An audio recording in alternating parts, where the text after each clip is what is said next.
Hello everyone. So welcome to the another class of pharmacotherapeutics. तो आज हम फार्माकोथेरेपेटिक्स में अपना जो कार्डियोवैस्कुलर सिस्टम है वो हमने खत्म कर दिया है और interestingly I have got very good response in that particular unit.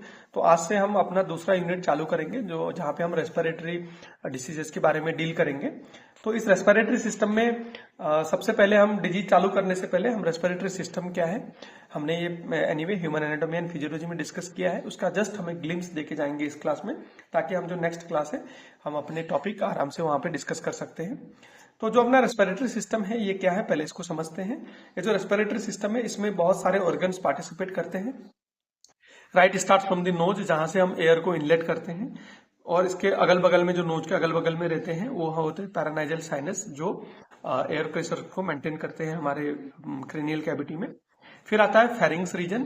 Pharynx reason क्या होता है ना, बकल कैविटी और जो अपना नोज है उसको कनेक्ट करता है, और जो अपना विंड पाइप और फूड पाइप है उसका एक इंटरसेक्शन जंक्शन बोल सकते हैं हम फेरिंग्स को। तो ये फेरिंग्स में क्या होता है, इसमें तीन ओपनिंग रहते हैं। एक नेजोफेरिंग्स जो नाक की तरफ खुलता है, ओरोफेरिंग्स जो बकल कैविटी की तरफ खुलता है, और लेरिंजोफेरिंग्स जो लेरेंक्स की तरफ खुलता है। तो अब ये जो लेरिंग्स है ये रेस्पिरेटरी सिस्टम की तरह जाएगा, और जो ओरो है वो बकल कैविटी की तरह जाएगा, और जो नेजो है वो अपने नाक की तरफ आएगा। और उसके नीचे आता है लैरिंग्स। लैरिंग्स में एक चिंकअप ग्लोटिस बोल के रहता है। ये जनरली क्या करता है ना, ये साउंड बॉक्स की तरह काम करता है, जहां से आदमी वॉइस जनरेट कर सकता है।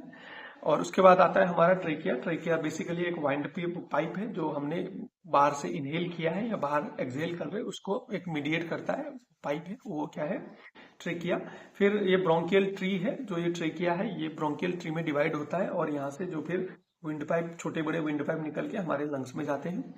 और जो टर्मिनल में एयर बैग स्ट्रक्चर रहते हैं उसको हम एल्वियोलाई बोलते हैं। और ये पूरा जो स्ट्रक्चर हम डिस्कस कर रहे हैं ये ब्रोंकियल ट्री से लेके पूरा एल्वियोलाई तक, इसको हम लंग्स बोलते हैं। और ये लंग्स एक प्रोटेक्टिव लेयर से कवर रहता है जिसको हम प्लूरे बोलते हैं। और इसके नीचे एक मसल लेयर रहता है जो थोरेसिक कैविटी और एब्डोमिनल कैविटी को डिवाइड भी करता है। इन एडिशन टू दैट ये नीचे स्ट्रेच होता है ताकि अपना जो थोरेसिक कैविटी है उसका साइज बढ़ जाए, या फिर वो अपवर्ड मूवमेंट करता है ताकि इसका साइज छोटा हो जाए, जिसकी वजह से हमारे ब्रीदिंग में हमको आसानी हो। उस मसल को हम क्या बोलते हैं, डायफ्राम बोलते हैं। फिर आते हैं जो हमारा इसका एक्चुअल प्रोटेक्टिव बैरियर है, रिब्स, जो पूरे हमारे thoracic cavity specially lungs heart को प्रोटेक्ट करते रखता है, उसको हम बोलते हैं रिब्स। और उसके बाद आते हैं कुछ सिलिया, जो अपने ये ब्रोंकियल पाथवे है या फिर अपना जो नेजल पाथवे है, वहां पे छोटे छोटे हेयर लाइक स्ट्रक्चर्स रहते हैं, उल लाइक स्ट्रक्चर रहते हैं, जो माइक्रो ऑर्गेनिजम्स को ट्रैप करते हैं, या पोल्यूशन, डस्ट, पोलन ग्रेन्स इनको ट्रैप करते हैं और बैकवर्ड मूवमेंट करके उनको शरीर से बाहर फेंकते हैं, तो उनको हम बोलते हैं सिलिया। और इसमें कुछ म्यूकस भी प्रेजेंट रहता है, एपिथेलियल सेल्स को कंटिन्यूअसली सिक्रेट करता रहता है, ताकि जो कि माइनट जो भी फॉरेन अनवांटेड पार्टिकल्स या सब्सटेंसेस है उसको ट्रैप करके as in a form of sputum और स्पिट हम उसको बाहर थूक सकेंगे या फेंक सकेंगे। तो this is how our respiratory system is arranged in the anatomical way. तो अगर हम यहाँ पे देखेंगे, जो ये अपना लंग्स है, राइट साइड में हमको 3 लोब्स देखने को मिलते हैं, लेफ्ट साइड में 2 लोब्स देखने को मिलती है, और जो स्पेस है यहाँ पे हर्ट सिचुएटेड रहता है, इसीलिए यहाँ पे खाली 2 ही लोब रहते हैं। तो इसके अंदर अगर हम देखेंगे तो जो टर्मिनल स्ट्रक्चर जो रहते हैं इसको हम बोलते हैं एल्वियोलाई। तो ये सैक लाइक स्ट्रक्चर्स है, जो ये एल्वियोलाई, इसमें 20 से लेके 25, कभी कभी 30 भी ऐसे सैक लाइक एक अंगूर के गुच्छे जैसे ऐसे देखने को मिलते हैं एल्वियोलाई। अगर हम इसको थोड़ा इनलार्ज करके देखेंगे तो यहाँ पे हमको ब्लड सप्लाई देखने को मिलेगा, जो इस एल्वियोलाई में हाईली वेस्कुलराइज होके इसमें ऑक्सीजन एक्सचेंज होके फिर ये हमारे बॉडी में रिटर्न चले जाता है। इसको हम आगे और डिस्कस करेंगे। अगर हम इसको और बड़ा करके देखेंगे तो ये हमको एल्वियोलाई है, ये जो अंदर कैविटी, इसमें हवा आके हवा भरता है, और ये जो बाहर हमको ये लाइनिंग देखने को मिल रही है ये ब्लड कैपिलरी है। तो ये क्या होता है ना, यहाँ से जब ब्लड आता है तो ब्लड में ऑक्सीजन और कार्बन डाइऑक्साइड का जो लेवल है वो आगे पीछे रहता है, और एल्वियोलाई के अंदर जो इन्वायरमेंट से आता है उसके में भी आगे पीछे रहता है, जिसके हिसाब से ये जो ग्रेडियंट मेंटेन होता है उसके हिसाब में इक्विलिब्रियम मेंटेन करने के लिए डिफ्यूजन प्रोसेस से ये गैसेस एक्सचेंज होते हैं एल्वियोलाई, और इस जो हमारा ये ब्लड सप्लाई है इसमें गैसेस एक्सचेंज होते हैं, और जिसकी वजह से ब्लड ऑक्सीजनेटेड कंटिन्यूसली होता रहता है। तो ये एक बेसिक एनाटॉमी और चीजें बोल सकते हैं हम रेस्पिरेटरी सिस्टम की। एनीवे इससे डिटेल में हम नहीं जाएंगे क्योंकि हमने एनाटॉमी में ऑलरेडी डिस्कस कर दी है। तो अगर हमको ये कॉन्सेप्ट समझ में आ गया होगा तो हम आगे के जो रेस्पिरेटरी डिसीजेज है उसमें आराम से डिस्कशन कर सकते हैं। तो इसमें कुछ इंपॉर्टेंट चीजें हैं, जैसे इंस्पिरेशन कैसे होता है। जब इंस्पिरेशन होता है तो क्या होता है, जो इंस्पिरेटरी मसल्स होती है हमारे पल्मोनरी सिस्टम की, वो कॉन्ट्रैक्ट हो जाती है। जैसे वो कॉन्ट्रैक्ट होती है तो ये जो डायफ्राम है वो नीचे आ जाता है। ये जो क्या है, डायफ्राम नीचे आता है, डायफ्राम नीचे आता है और रिब्स ऊपर की तरफ उठती है। तो ये जो टोटल वॉल्यूम है, ये वॉल्यूम बढ़ जाता है। अब ये तो एक लॉ है ना, जैसे जैसे वॉल्यूम बढ़ता है तो अंदर का प्रेशर क्या होता है, एकदम कम हो जाता है। जैसे प्रेशर कम होता है तो ये इन्वायरमेंट से प्रेशर कम होता है। जैसे ही ये इन्वायरमेंट से प्रेशर कम होता है तो जो बाहर एयर है उसका प्रेशर तो ज्यादा है ना, तो बाहर का एयर जो है वो अंदर रस करके आता है। कब तक, जब तक इक्विलिब्रियम मेंटेन ना हो जाए। फिर थोड़ी देर बाद क्या होता है ना, एक्सपायरेटरी फेज चालू होता है। एक्सपायरेटरी फेज में क्या होता है, इंस्पिरेटरी मसल रिलैक्स हो जाती है, जिसकी वजह से क्या होता है, अब डायफ्राम ऊपर जाता है और जो रिब्स है वो डाउनवर्ड आती है। तो इसका जो वॉल्यूम है वो कम हो जाता है, मतलब प्रेशर बढ़ जाता है। अब ये प्रेशर इतना बढ़ जाता है कि ये इन्वायरमेंट में कम होता है और लंग्स में ज्यादा रहता है। तो जिसकी वजह से क्या होता है ना, जो अंदर एयर है वो एयर बाहर रस करके आता है। अब ये ऐसा बार बार अंदर बाहर एयर क्यों रस करता है, ये हम इस रेस्पिरेशन वाले साइकिल से समझने की कोशिश करेंगे। और हम ये समझ जाएंगे तो आज की क्लास में हम इतना ही करेंगे, और जो आगे आने वाले रेस्पिरेटरी डिसीज है हम उनको आराम से सीख सकेंगे। तो यहाँ पे एक बार हम ध्यान देके इसको आराम से समझने की कोशिश करेंगे। पहले हम देखेंगे ब्रीदिंग होके हवा तो आ गया, ब्रीदिंग वाला साइकिल हमने पहले पढ़ लिया। ब्रीदिंग में क्या हो रहा है कि जो इंस्पिरेटरी मसल है वो आराम से कॉन्ट्रैक्ट हो रही है, डायफ्राम जो है वो नीचे आ रहा है, रिब्स जो है वो आउटवर्ड आ रही है, जिसकी वजह से क्या हो रहा है, जो अपना पल्मोनरी कैविटी है उसका वॉल्यूम एकदम बढ़ जा रहा है। जैसे ही वॉल्यूम बढ़ जा रहा है, प्रेशर कम हो जा रहा है, प्रेशर लंग्स में कम हो रहा है और एनवायरमेंट में ज्यादा है, तो हवा रस होके लंग्स के अंदर आ रही है, मतलब अल्टीमेटली एल्वियोलाई तक आ रही है।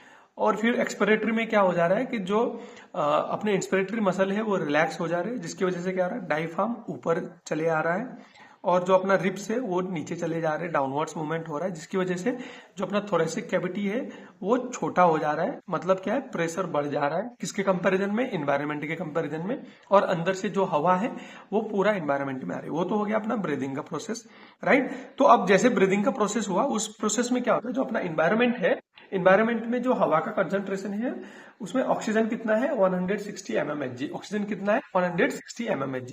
आप मेरे को फॉलो करो, आपको पूरा साइकिल समझ में आएगा। और जो उसमें कार्बन डाइऑक्साइड है वो कितना है, 0.3 mmHg। उसमें कार्बन डाइऑक्साइड कितना है, 0.3 mmHg। अब यहाँ पे क्या होगा ना, जो ये एल्वियोलाई में हवा आई है ना, एल्वियोलाई में जो ऑलरेडी ये जो ब्लड है, जो यहाँ पे एल्वियोलाई के अगल बगल में ये जो ब्लड था, इसमें क्या था ना कि ऑक्सीजन 40 से कम था, और क्या बोलते हैं, ये जो अपना PCO2 मतलब कार्बन डाइऑक्साइड था वो 45 mmHg से ज्यादा था, ये 40 mmHg से कम था ऑक्सीजन, और कार्बन डाइऑक्साइड बहुत ज्यादा था। जैसे ये ब्लड एल्वियोलाई में आया ना, तो अब एल्वियोलाई में क्या हो रहा है कि अब ये जो एल्वियोलाई है, इन एल्वियोलाई में ये ब्लड क्या कर रहा है, यहाँ पे ऑक्सीजन को कितना दे के जा रहा है, ये 40 mmHg, और कार्बन डाइऑक्साइड को 45 mmHg। अब आप अगर यहाँ पे देखोगे ना, ये देखो इन्वायरमेंट में क्या हो रहा है, ऑक्सीजन ज्यादा है, कितना ज्यादा है, 160। एल्वियोलाई में कितना है, 40। कितना डिफरेंस है इसमें, 120 का डिफरेंस है। और यहाँ पे ऑक्सीजन कितना है, 0.3 एनवायरमेंट में। लंग्स के अंदर कितना है, 45 है। इसमें कितना डिफरेंस देखने को आ रहा है, 44 प्लस का डिफरेंस देखने को आ रहा है।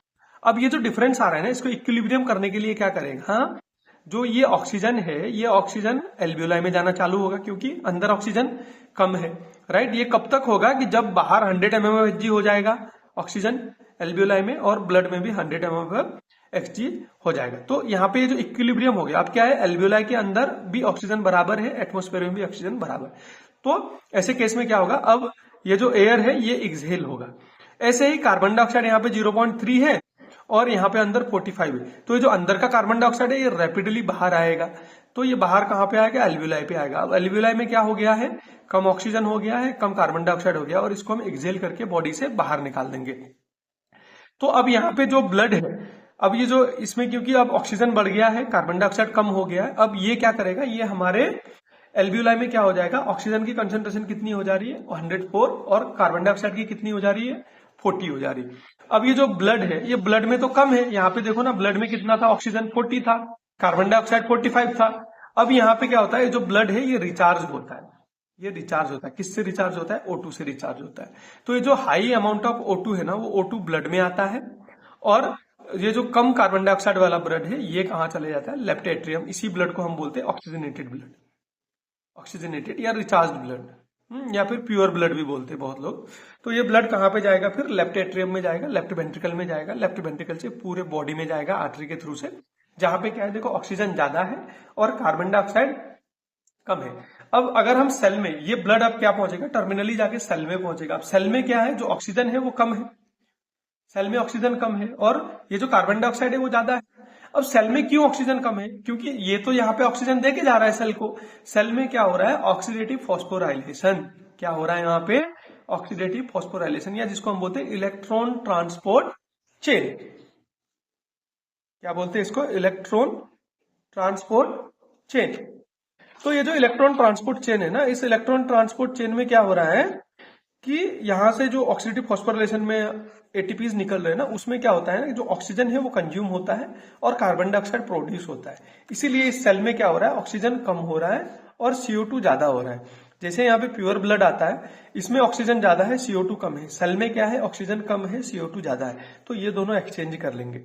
तो ये सेल क्या करेगा, आर्टरियल ब्लड से ऑक्सीजन ले लेगा और अपने अंदर से इसमें कार्बन डाइऑक्साइड दे देगा। किसको दे देगा, ब्लड पे दे देगा। अब ये ब्लड में क्या हो जाएगा, ऑक्सीजन कम हो जाएगा, कार्बन डाइऑक्साइड ज्यादा हो जाएगा। ये ब्लड कहाँ जा रहा है, राइट एट्रियम में जा रहा है, वहां से राइट वेंट्रिकल में आ रहा है। ये इसको पंप करके कहाँ भेज रहा है, लंग्स में भेज रहा है। अब लंग्स में क्या है कि ये जो ऑक्सीजन तो इसमें कम है और कार्बन डाइऑक्साइड ज्यादा है, ये एल्वियोलाई में जाके एक्सचेंज होगा, क्योंकि एल्वियोलाई में ज्यादा ऑक्सीजन है।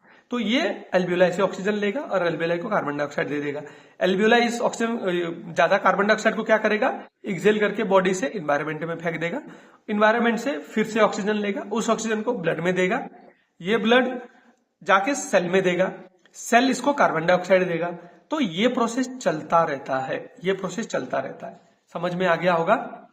तो ये जो एल्वियोलाई में एक्सचेंज चलता है ना, इस एल्वियोलाई में चलने वाले एक्सचेंज को हम जनरली क्या बोलते हैं, एक्सटर्नल रेस्पिरेशन। क्या बोलते हैं हम इसको, एक्सटर्नल रेस्पिरेशन। एक्सटर्नल मतलब ब्लड और लंग्स के बीच में जो एक्सचेंज होता है उसको हम क्या बोलते हैं, एक्सटर्नल रेस्पिरेशन। एक्सटर्नल रेस्पिरेशन होने के बाद क्या हुआ, ब्लड रिचार्ज हो गया या प्योर हो गया या ऑक्सीजनेटेड हो गया, और ये फिर जाके अगर सेल में फिर ये जब ऑक्सीजन देता है और खुद कार्बन डाइऑक्साइड लेता है, तो ये जो एक्सचेंज होता है इसको हम बोलते हैं इंटरनल रेस्पिरेशन। इसको हम क्या बोलते हैं, इसको हम क्या बोलते हैं, इंटरनल रेस्पिरेशन, राइट। तो लंग्स और ब्लड के बीच में जो एक्सचेंज है वो क्या है, एक्सटर्नल रेस्पिरेशन।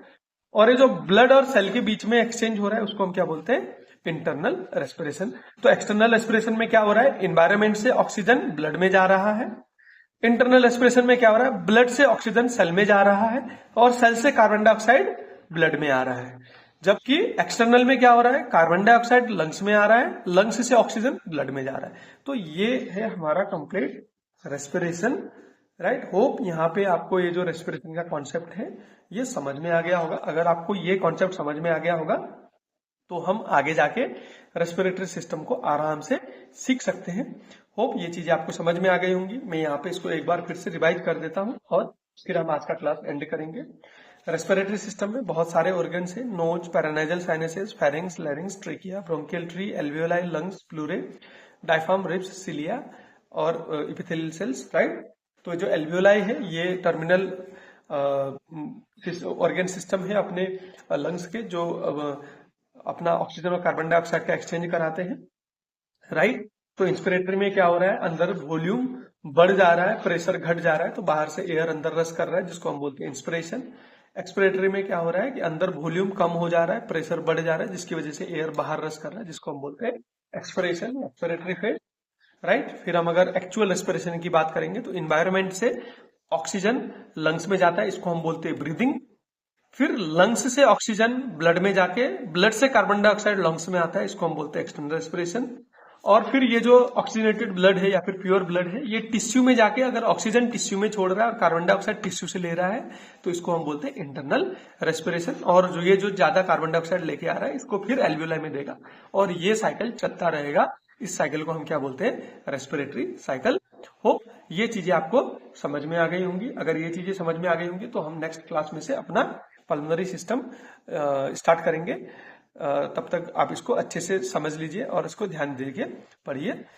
Thank you.